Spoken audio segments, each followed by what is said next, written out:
Captain Jake Morrison stared at the strange signals dancing across his ship's main screen. After 12 years exploring the outer edges of human space, he had seen many unusual things. But this signal was different. It came from a ship that should not exist in this empty part of the galaxy. "Lisa, what do you make of this?" Jake asked his first officer. Lisa Carter moved closer to the screen, her dark eyes studying the patterns. "It looks like a distress call, Captain," she said.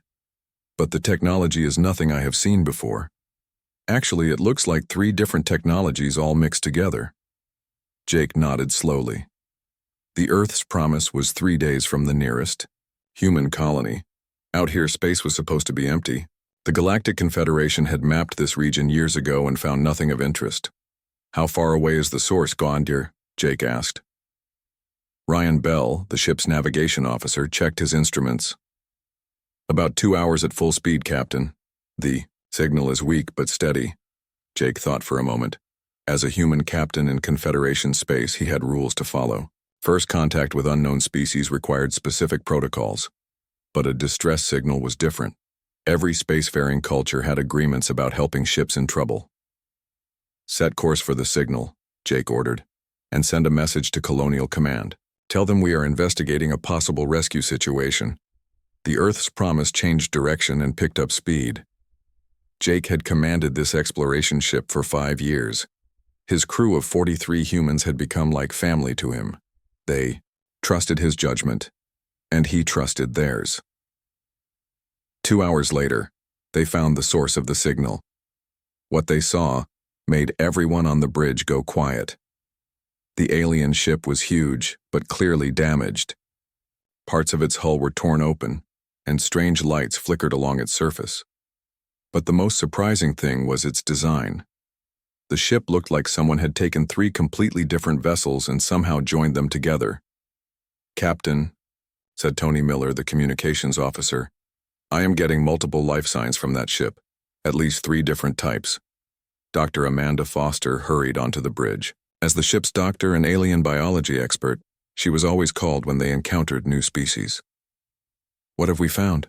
she asked, looking at the damaged vessel on screen. "We are not sure yet," Jake replied. "But they need help." Lisa Carter was already preparing a rescue team. "Captain, I can take a shuttle over with a medical team and some engineers. If their life support is failing, we need to move fast." Jake agreed. "Take Foster with you, and be careful. We do not know who they are or why they are out here alone." The Sci-Fi rescue shuttle launched 15 minutes later. Jake watched from the bridge as Lisa's team approached the alien ship. The vessel was even more strange up close. One section appeared to be made of living crystal that pulsed with inner light. Another part looked like it was grown rather than built, with organic curves and surfaces. The third section seemed to be made of pure energy held in some kind of containment field. "This is incredible," Dr. Foster's voice came through the radio. "Captain, this ship represents 3 completely different approaches to space travel. I have never seen anything like it." Lisa's team found an airlock that seemed designed for multiple types of beings. When they entered the ship, they discovered something that surprised them even more than the strange design. Inside were refugees. The first beings they met were tall and thin, their bodies made of living crystal that changed colors as they moved. Lisa counted 12 of them, all showing signs of damage to their crystal formations. In another section, they found insect-like creatures about the size of humans. These beings had 4 arms and moved in ways that seemed both coordinated and individual at the same time. There were 8 of them, and they appeared to be caring for injured members of their group. The third type of being was the most unusual. They appeared to be made of living energy but had chosen to take on semi-solid forms. 5 of these energy beings flickered between different shapes as they worked to repair their ship's damaged systems. Dr. Foster was amazed. In all her years studying alien biology, she had never seen 3 such different species working together so closely. Through a combination of universal translators and simple gestures, Lisa's team learned that these beings were refugees. They had fled their home worlds and were seeking a place where they could live in peace. The crystal being who seemed to be their leader introduced herself as Zexhai. Through broken translation, She explained that they were outcasts from their own peoples. They had been traveling for months, looking for somewhere that would accept them. When Lisa asked why they had been cast out, the answer came in fragments that made little sense at first. The crystal beings spoke of being flawed because their formations were imperfect. The insect-like creatures, who called themselves Jektar, had been exiled for thinking as individuals instead of as part of a group mind. The energy beings, called Luminari, were considered dim by their people because they chose to interact with physical matter. Lisa's team worked quickly to stabilize the damaged ship's life support systems. The refugees had been slowly suffocating as their mixed technology vessel failed around them. It was clear they would not survive much longer without help. "Captain," Lisa called back to the Earth's promise, "we need to bring them aboard. Their ship is dying, and so are they." Jake faced a difficult decision. Taking refugees aboard a human ship was complicated under Confederation law. These beings were clearly fleeing their own governments. Helping them might be seen as interference in internal species affairs. But as Jake looked at the images being sent back from the alien ship, he saw something that reminded him of old Earth history. These were people who had been rejected by their own kind and were seeking shelter. Throughout human history, Earth had been a place where the unwanted could find new homes. "Bring them aboard," Jake ordered. "We will sort out the politics later." The rescue took 6 hours. The refugees brought almost nothing with them except some basic tools and what appeared to be historical records of their peoples. As they came aboard the Earth's Promise, Jake noticed how they moved and interacted. Despite being from 3 different species with completely different biologies, they worked together naturally. They helped each other without being asked. They showed concern for each other's welfare in ways that seemed unusual for beings who had just met. Dr. Foster began examining the refugees as soon as they were settled in temporary quarters. What she found was puzzling and fascinating. "Captain," she reported to Jake in his ready room, "these beings are remarkable. Each species has traits that their own peoples apparently consider defects. But from what I can observe, these traits are actually advantages." Jake asked her to explain. "The crystal being Zexai has formations that allow her to interface with different types of technology. The Jektar individual, who calls himself Klickner, has developed independent thinking while keeping the coordination abilities of his species. And the Luminari, Brindal, can work with both energy and matter in ways that should be impossible for his people." Jake was beginning to understand. So they were rejected for being different, but their differences might actually make them more capable? Dr. Foster nodded. "That is what it looks like. Captain, I think we may have stumbled upon something significant. These are not just refugees. They are individuals who were cast out because they could think and work in ways their societies could not accept." As Jake considered this information, a message arrived from Colonial Command. The bureaucrats were already concerned about the rescue. They wanted a full report and warned Jake to be careful about getting involved in alien internal affairs. Jake looked out at the stars through his ready room window. Somewhere out there were 3 advanced civilizations that had rejected these beings for being different. Now they were aboard his ship seeking shelter among humans. He thought about Earth's history.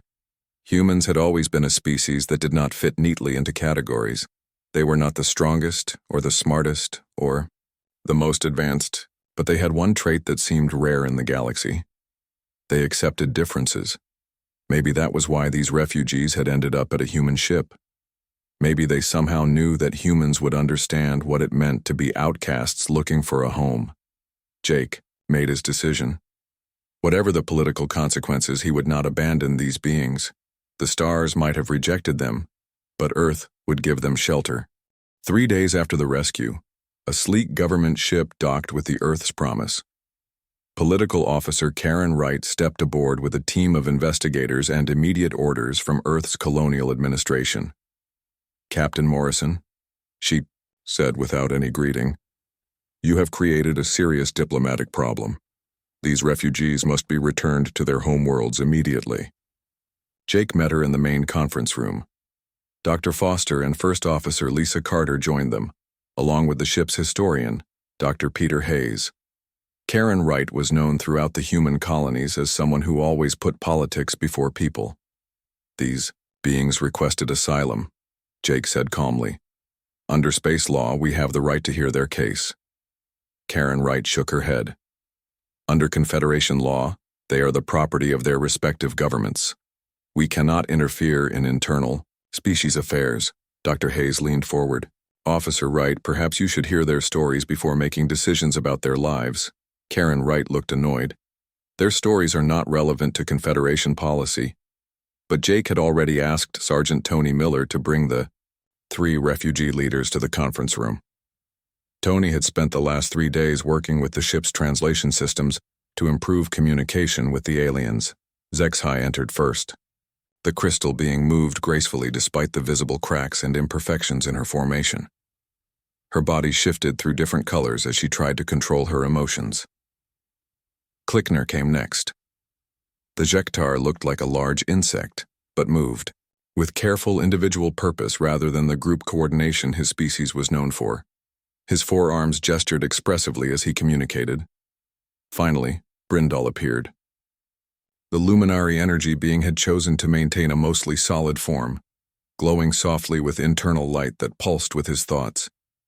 Through the improved translators, they began to tell their stories. Zexhai spoke first. Her crystal formation was considered flawed by her people because it allowed her to feel emotions for other species. On her world, the Vektari were taught that only their own kind mattered. But Zexhai found herself caring about the welfare of other beings she encountered. They said I was broken, she explained, her crystal body shifting to darker colors. They tried to reshape my formation to make me normal. When that failed, they declared me defective and ordered me to live apart from society. Klickener's story was similar but different. His people, the Jektar, lived as a collective consciousness. Every individual was supposed to surrender their personal identity to serve the group mind. But Klickner had developed his own thoughts and desires. I wanted to choose my own path, he said through the translator. I wanted to create things, to explore ideas that the collective did not approve. They said individual thinking was a disease that would spread to others, so they cut me off from the group mind and sent me away. Brindal's tale was perhaps the most tragic. His people existed, as pure energy, believing that physical matter was beneath them. But Brindal was fascinated by the material world and chose to take on solid forms to better understand other types of life. My people call me dim because I choose to touch and feel and build with my hands, he explained, his energy form flickering with sadness. They said I had fallen from grace and could no longer be considered true luminari. Karen Wright listened with obvious impatience. These are internal cultural matters, she said when they finished. Every species has the right to define its own social norms. Dr. Hayes shook his head in disgust. Officer Wright, do you know what these stories remind me of? Karen Wright looked annoyed at the interruption. I do not have time for history lessons. But Dr. Hayes continued anyway. They remind me of the pilgrims fleeing religious persecution in Europe. They remind me of the Jews seeking shelter from the Nazis. They remind me of every group of people who were told they did not deserve to exist because they were different. Dr. Foster added her scientific perspective. Officer Wright, I have been studying these 3 individuals for the past 3 days. Each of them has abilities that their societies rejected, but those same abilities could benefit everyone. Zexhai can interface with technology in ways that could revolutionize computing. Klickner has individual creativity combined with natural coordination skills. Brindal can work with both energy and matter in ways no one else can. Karen Wright stood up abruptly. None of that matters. Confederation policy is clear. We return, them or face economic sanctions and diplomatic isolation. That afternoon, Jake received a message from Admiral Helen Parker, one of the few high-ranking human officials who still believed in doing what was right, rather than what was easy. Jake, her message read, I know you are under pressure to return those refugees, but I want you to know that some of us remember what it means to be human. Do what your conscience tells you. Jake also received a very different message from Colonial Secretary Frank Wells. Captain Morrison, return those aliens immediately, or face court-martial for violating Confederation agreements.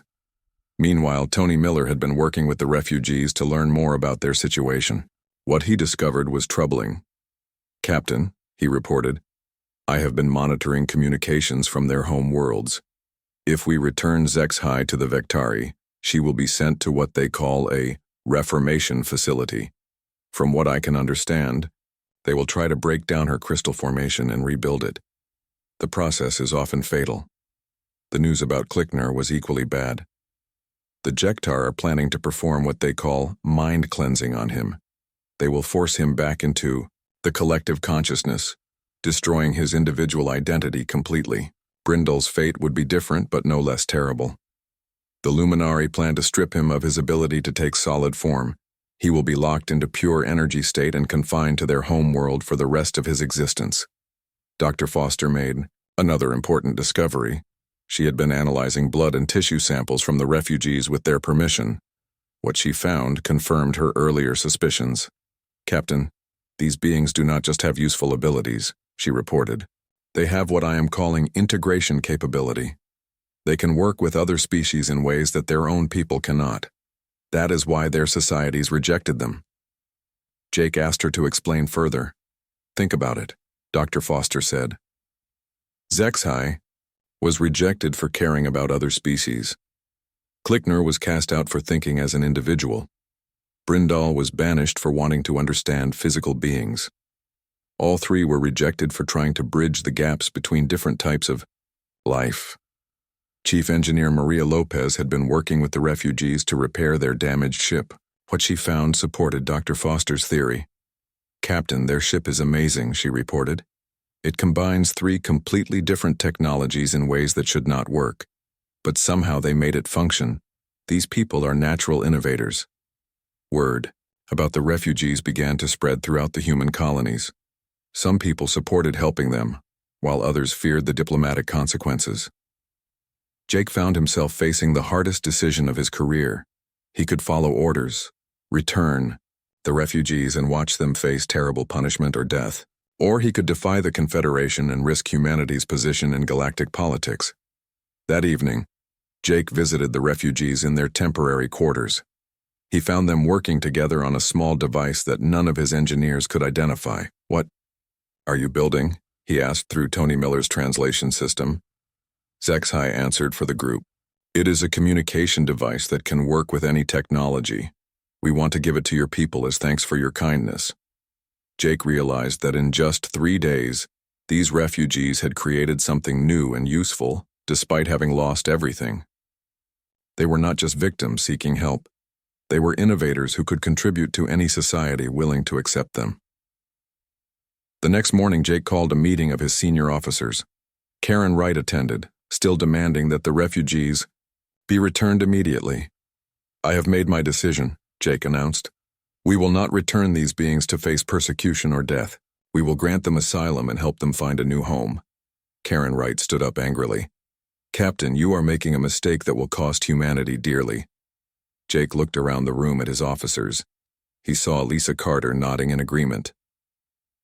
Doctor, Foster smiled with approval. Even normally cautious Ryan Bell seemed supportive. Maybe, Jake said quietly, but it will be a mistake I can live with. I would rather face diplomatic consequences than abandon innocent beings who came to us for help. As Karen Wright stormed out to report his decision to Colonial Command, Jake wondered what the consequences would be. But he also remembered something his grandfather had told him years ago. Sometimes doing the right thing costs more than doing the easy thing. But the price of doing the wrong thing is always higher in the end.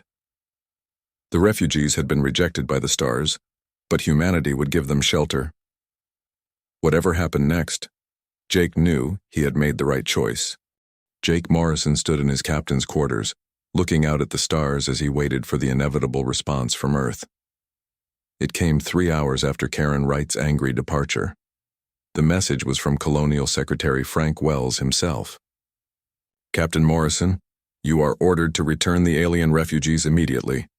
Failure to comply will result in court-martial and removal from command. The Confederation Council has already filed formal complaints. You have 24 hours to correct this situation. Jake deleted the message without responding. Instead, he called his senior officers to the bridge. It was time to make a choice that would affect not just the refugees, but possibly all of humanity. We are setting course for New Geneva Colony, he announced. The refugees need a safe place to live, and New Geneva has always been welcoming to different kinds of people. Lisa Carter checked the navigation charts. Captain, that will take us deeper into human space. If Colonial Command wants to stop us, they will have plenty of opportunities. Jake nodded. I know, but New Geneva is our best option. Director Janet Phillips has built a community that values diversity and innovation. If anyone will accept our refugees, it will be her. As the Earth's promise changed course, Jake received an encrypted message from Admiral Helen Parker. Her words were brief but encouraging. Jake, you are doing the right thing. Some of us remember what humanity stands for. I will do what I can to protect you from the political consequences. But not everyone in the human government felt the same way. Within hours, Colonial Secretary Wells had convinced the Confederation Council to issue an ultimatum. Either the refugees would be returned immediately, or humanity would face complete economic isolation. The threat was serious.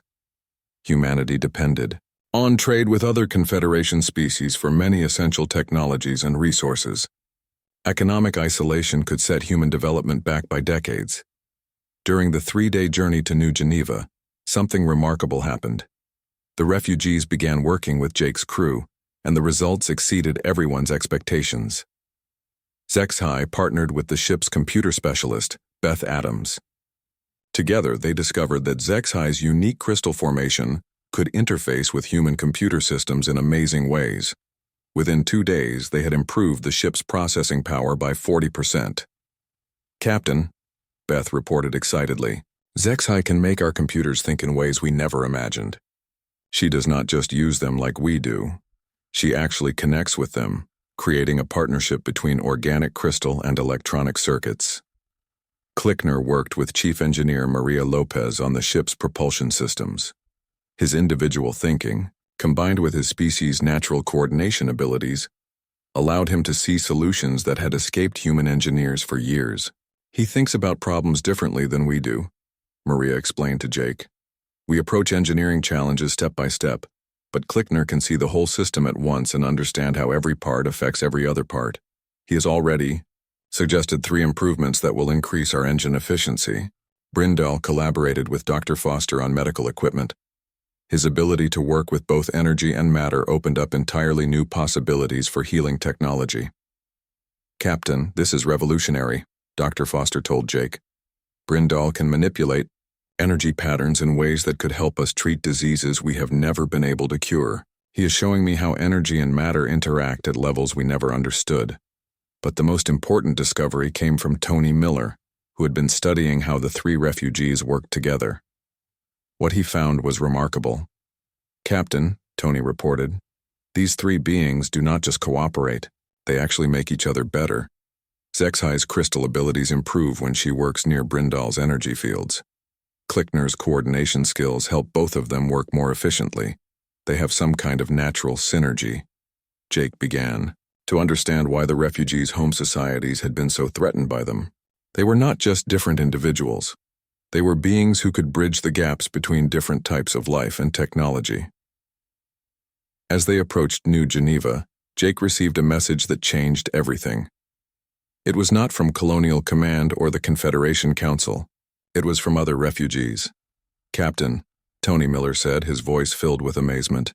We are receiving distress signals from 17 different ships scattered across this sector of space. They are all refugees from various species, and they all heard about what we did. Jake stared at the communication logs. The story of the 3 refugees had somehow spread throughout the galaxy. Other outcasts and misfits from dozens of different species were seeking help from humanity. Sir, Lisa Carter said quietly, some of these refugees have been traveling for months just to reach human space. They are all running from their own governments. Jake realized that his decision to help 3 refugees had started something much bigger. Word was spreading that humans would shelter beings rejected by their own kind. Dr. Foster made an urgent discovery as they reviewed the incoming refugee ships. "Captain, I am seeing a pattern in these distress calls. All of these beings seem to share similar traits to our 3 refugees. They were all rejected for being different in ways that made them more adaptable and creative." The implications were staggering. Across the galaxy, conformist societies were systematically casting out their most innovative and empathetic members. The Confederation's non-interference policy was allowing a quiet genocide of free thinkers. When the Earth's promise reached New Geneva, Colony Director Janet Phillips was waiting for them. She had already prepared temporary housing for the refugees and assembled a team of specialists to help with their integration. "Captain Morrison," she said over the communication link, "New Geneva Colony welcomes these refugees. We have always believed that diversity makes us stronger." But Janet Phillips also brought troubling news. "Captain, I have received orders from Colonial Command to detain you and return the refugees immediately. I am choosing to ignore those orders, but we need to move quickly." The refugee transfer began immediately. Zexhai, Klickner, and Brindal were moved to specially prepared facilities on New Geneva. But more importantly, they were welcomed by the colonists as valuable members of the community. Within hours of their arrival, the refugees were already contributing to colony life. Zexhai helped repair communication systems that had been malfunctioning for months. Klickner redesigned the colony's manufacturing processes to be more efficient and less wasteful. Brindal worked with the power generation team to solve energy distribution problems. But the real breakthrough came when all 3 refugees worked together on a project that had been challenging New Geneva's engineers for years: how to build structures that could adapt to the planet's extreme weather changes. "Captain, Janet," Phillips reported, "in just 6 hours, our 3 refugees designed a building system that adjusts automatically to environmental conditions. This technology could revolutionize how we build colonies on difficult worlds." Jake felt proud of his decision, but he also knew the consequences were just beginning. Intelligence Officer Craig Thompson intercepted communications that revealed the Confederation's true response to humanity's defiance. "Captain, the Confederation is not just angry about the refugees," Craig reported. "They are genuinely afraid. According to these intercepted messages, several member species are worried that their own outcasts will start seeking shelter with humans." The fear was justified. As word spread about New Geneva's success with the refugees, more outcast ships began arriving in human space. Each group brought new perspectives, technologies, and capabilities that enhanced human colonies in unexpected ways. Admiral Parker sent another encrypted message. "Jake, what you started has become a movement. Refugee ships are heading toward every human colony. Colonial Command is panicking, but some of us see the opportunity here. These refugees are not just victims seeking help. They are innovators who could advance human civilization by centuries." But not everyone agreed. Colonial Secretary Wells organized a faction of human politicians who demanded the immediate return of all refugees to prevent economic and military retaliation from the Confederation. Jake received their ultimatum while still at New Geneva. "Captain Morrison, you have 48 hours to reverse course. Return the refugees and submit to disciplinary action, or humanity will officially disavow your actions and declare you a rogue captain." That evening, Jake walked through New Geneva's main settlement with Janet Phillips. They watched as human colonists worked alongside the refugees on various projects. The integration was happening naturally, as if different species working together was the most normal thing in the galaxy. "Captain," Janet said, "I have been running this colony for 8 years. I have never seen our people so excited and motivated. These refugees are not just contributing to our society, they are inspiring us to be better than we were." Jake made his decision that night. He would not abandon the refugees, and he would not abandon the other outcasts seeking humanity's help. If that made him a rogue captain, so be it. The next morning, Jake sent his response to Colonial Command. "I hereby resign my commission in the Colonial Defense Force. But I will continue to help any being who seeks shelter from persecution." 6 months had passed since Jake Morrison made his choice to protect the refugees. New Geneva Colony had transformed into something remarkable. The small settlement that once struggled to survive on a difficult world had become a thriving community, where humans and aliens worked together as equals. Sci-Fi had established a research center where her crystal-based computing systems revolutionized how the colony processed information. Her unique abilities allowed the settlement to predict weather patterns, optimize crop growth, and coordinate complex projects with unprecedented efficiency. Klickner led teams of both human and alien workers in constructing buildings that seemed to grow organically from the landscape. His combination of individual creativity and natural coordination created architectural marvels that were both beautiful and perfectly functional.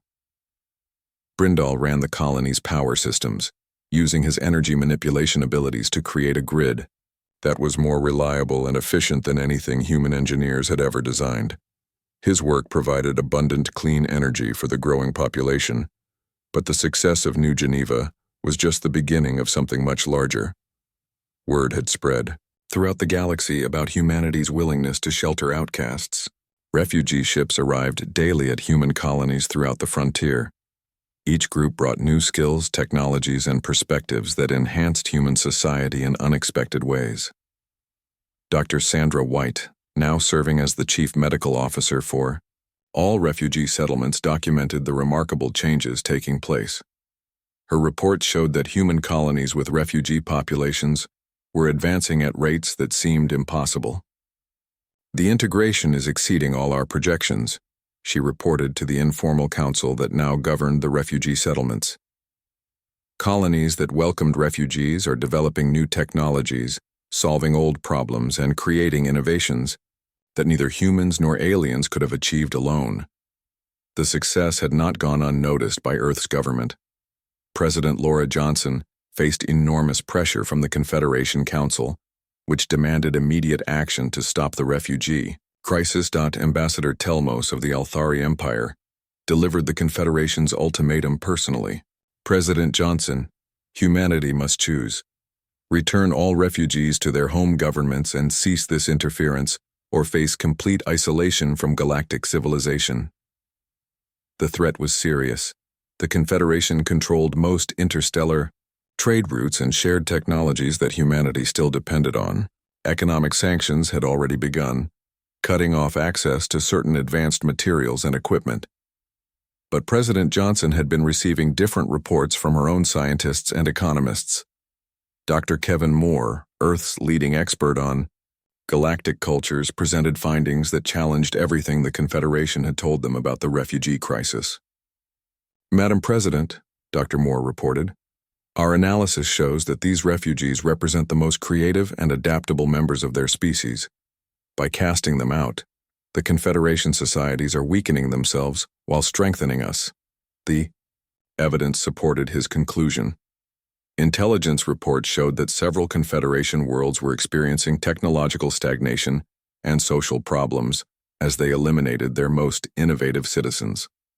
Meanwhile, human colonies with refugee populations were solving problems that had challenged their societies for generations. Agricultural worlds increased their crop yields dramatically. Manufacturing centers developed new production methods that were more efficient and environmentally friendly. Research stations made breakthrough discoveries in multiple fields. Admiral Helen Parker, now commanding the defense of human space, reported another significant development. "Madam President, we are detecting increasing numbers of non-refugee aliens seeking to defect to human territory. Regular citizens from Confederation worlds are requesting asylum because they want to live in our more diverse communities." The implications were staggering. Humanity was not just sheltering outcasts anymore. They were becoming a destination for anyone who wanted to live in a society that valued individual creativity and cross-species cooperation. President Johnson convened the United Earth Council to make the most important decision in human history. Representatives from every human world participated in the debate that would determine their species' future. Colonial Secretary Frank Wells led the faction that wanted to comply with Confederation demands. "We cannot survive isolation from galactic civilization," he argued. The economic consequences alone could set human development back by centuries. But Admiral Parker presented a different perspective. The refugees are not a burden. They are the foundation of a new kind of civilization. Our colonies with diverse populations are outperforming purely human settlements in every measurable way.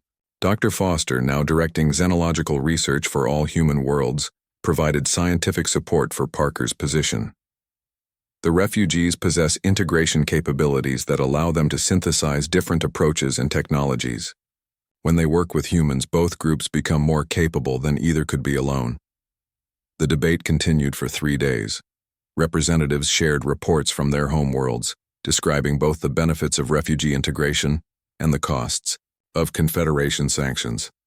Jake Morrison, no longer officially a captain but still commanding the Earth's Promise, was invited to address the council. His ship had become the unofficial flagship of the refugee rescue fleet, bringing outcasts to safety throughout human space. "Honored representatives," Jake said, "I have seen what happens when different beings work together toward common goals. The refugees we have sheltered are not just seeking safety. They are offering partnership in building something better than what any of our societies achieved alone." He presented evidence from New Geneva and dozens of other colonies. Agricultural productivity had increased by an average of 60%. Manufacturing efficiency was up by 40%. Scientific research was advancing at unprecedented rates. Most importantly, crime and social problems had decreased significantly in mixed communities. "The question is not whether we can afford to help these refugees," Jake concluded.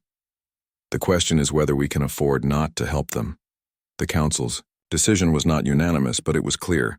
By a vote of 67 to 33, the United Earth Council chose to continue sheltering refugees and to officially withdraw from the Galactic Confederation. President Johnson announced the decision to the galaxy in a broadcast that would be remembered for generations. Effective immediately, humanity withdraws from the Galactic Confederation and establishes the Free Alliance, open to all beings regardless of their species or the approval of their governments. The response was immediate and dramatic. Within hours, refugee ships from across the galaxy began changing course toward human space. But more surprisingly, entire colonies of non-outcasts began requesting membership in the new Free Alliance. The first to join were the mining colonies of the Kepler system, populated by mixed groups of species who had been working together illegally under Confederation law. Their representative, a Vectari engineer named Tolvar, explained their decision simply. "We have been hiding our cooperation for years because the Confederation forbids it. Now we can work together openly." Ambassador Telmos responded with threats of military action. "The Confederation will not allow this rebellion to continue. Humanity will face the consequences of their defiance." But Admiral Parker had been preparing for this possibility. The refugee populations had brought with them knowledge of technologies that the Confederation had never shared with humanity. New weapon systems, advanced shields, and tactical innovations gave the Free Alliance capabilities that surprised their enemies. The first test came when a Confederation fleet attempted to blockade the Rigel colonies, preventing refugee ships from reaching safety. Admiral Parker's mixed fleet of human and alien vessels engaged them in what became known as the Battle of Rigel Gate. The results shocked both sides. The Free Alliance fleet, using tactics developed through cooperation between multiple species, defeated a larger and supposedly more advanced Confederation force with minimal losses. Dr. Foster analyzed the battle reports and found the key to their success. The Confederation fleets operate according to rigid doctrines specific to each species, but our mixed crews can adapt and innovate in ways that confuse and overwhelm conventional tactics. News of the victory spread throughout the galaxy. More worlds applied to join the Free Alliance, including some that had never been part of the Confederation. The rigid empires that had dominated galactic politics for centuries suddenly faced a new kind of civilization built on cooperation rather than conformity. Jake Morrison, now promoted to Admiral of the Free Alliance fleet, stood on the bridge of his flagship and looked out at the stars. Around him, human and alien officers worked together as naturally as if they had been doing it all their lives. "Admiral," Zexhai said, her crystal formation glowing with satisfaction. "We are receiving applications from 47 more worlds seeking to join the Alliance." Jake smiled.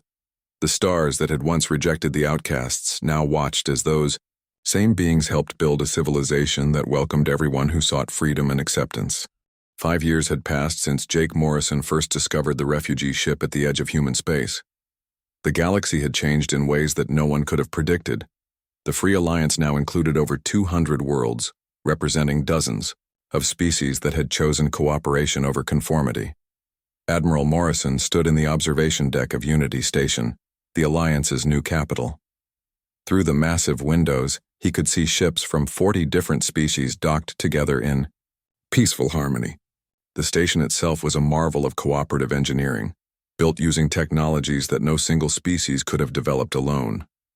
Zexai approached him, her crystal formation now perfect and brilliant after years of living freely.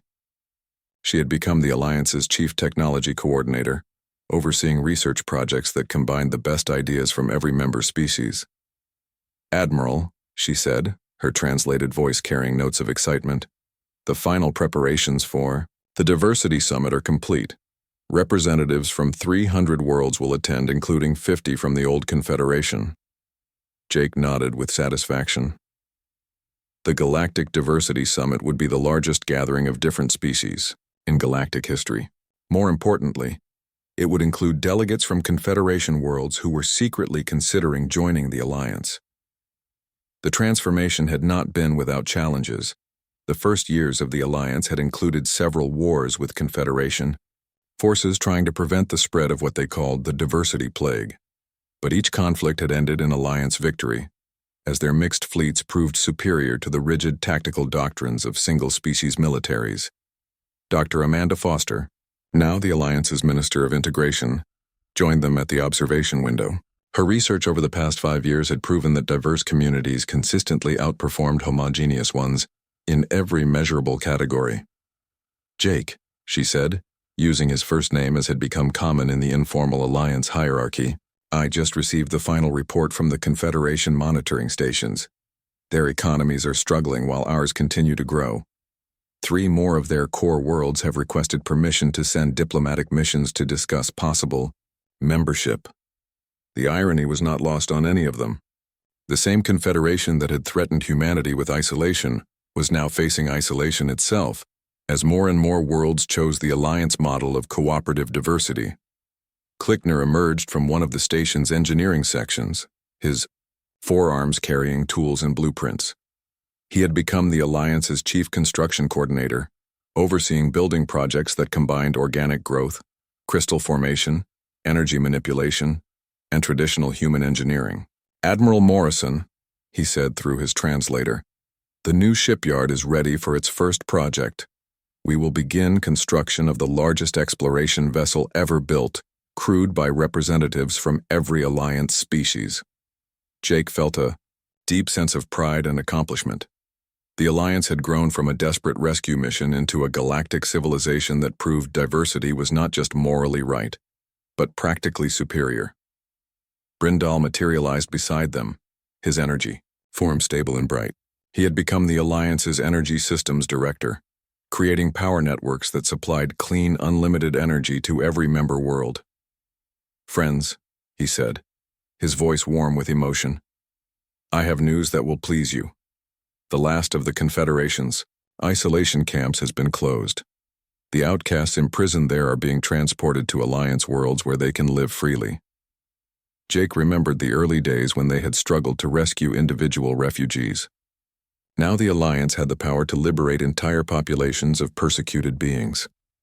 The Diversity Summit began 3 days later in Unity Station's Great Assembly Hall.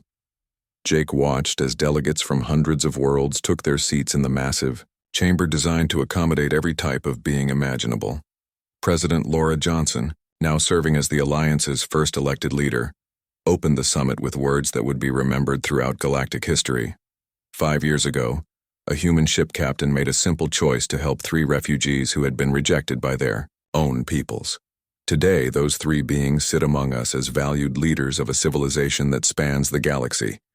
We are gathered here to prove that our differences are not weaknesses to overcome, but strengths to celebrate. The summit's first major presentation came from Dr. Kevin Moore, whose research team had spent 5 years studying the effects of the Alliance model on galactic civilization. His findings were remarkable. "Honorable delegates," he announced, "our analysis shows that Alliance worlds have achieved technological advancement rates 3 times faster than comparable Confederation worlds. Agricultural productivity is up 60%. Manufacturing efficiency has increased by 40%.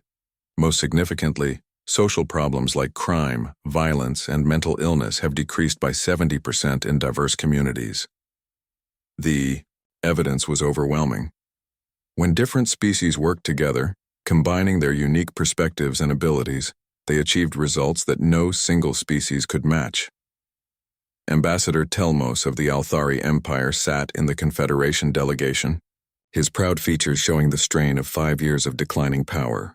His empire, once the dominant force in galactic politics, was struggling as their most creative citizens defected to Alliance worlds.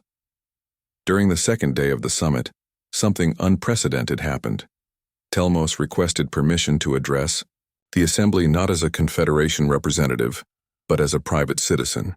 "Honored delegates," he said, his voice heavy with emotion, "I have spent my life believing that purity and conformity were the highest virtues. I was wrong. My empire is dying because we cast out anyone who thought differently than we did. The Alliance is thriving because you welcome those differences." He paused, struggling with words that challenged everything he had once believed.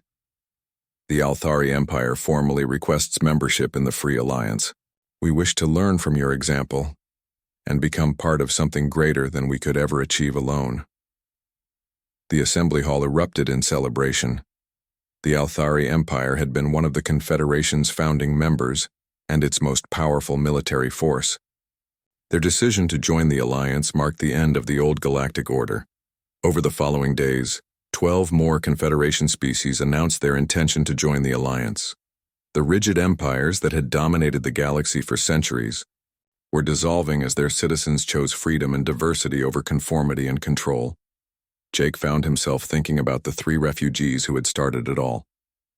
Zexhai now led research teams that included beings from 50 different species. Klickner directed construction projects that created wonders of architecture throughout Alliance space. Brindal managed energy systems that powered a civilization spanning hundreds of worlds. They had been cast out for being different, but their differences had become the foundation of a new kind of society. On the summit's final day, Jake was invited to give the closing address.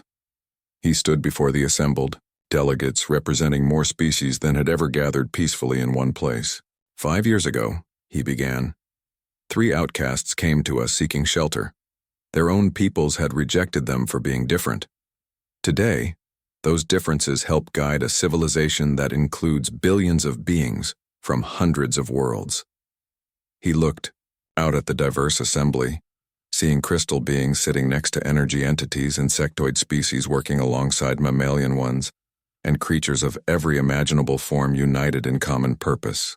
The stars rejected them, but Earth gave them shelter. In doing so, we learned that our greatest strength as a civilization is not our technology or our military power, but our willingness to accept and celebrate our differences. Jake paused, thinking about the journey that had brought them all to this moment. "We have proven that diversity is not something to fear, but something to embrace. We have shown that cooperation is stronger than conformity, that acceptance is more powerful than rejection." The assembly rose in unanimous applause that lasted for several minutes. When silence returned, Jake spoke his final words as the summit's closing speaker. "The old galaxy was built on the idea that differences divide us. We have built a new galaxy on the truth that differences unite us. Together we will continue to explore the stars, not as separate species competing for dominance, but as partners working toward common goals." As the summit ended and delegates prepared to return to their home worlds, Jake walked once more to Unity Station's observation deck. The stars that had once seemed cold and distant now felt warm and welcoming. Somewhere among them were beings still waiting to be rescued, still hoping for shelter, still dreaming of a place where they could live freely. Zexhai, Klickner, And Brindle joined him at the window just as they had 5 years earlier on the bridge of the Earth's promise. But now they were not refugees seeking help. They were leaders of a galactic civilization built on the revolutionary idea that being different was not a flaw to be corrected, but a gift to be treasured. The stars had rejected them, but Earth had given them shelter, and in doing so, humanity had helped create something wonderful, a galaxy where everyone belonged.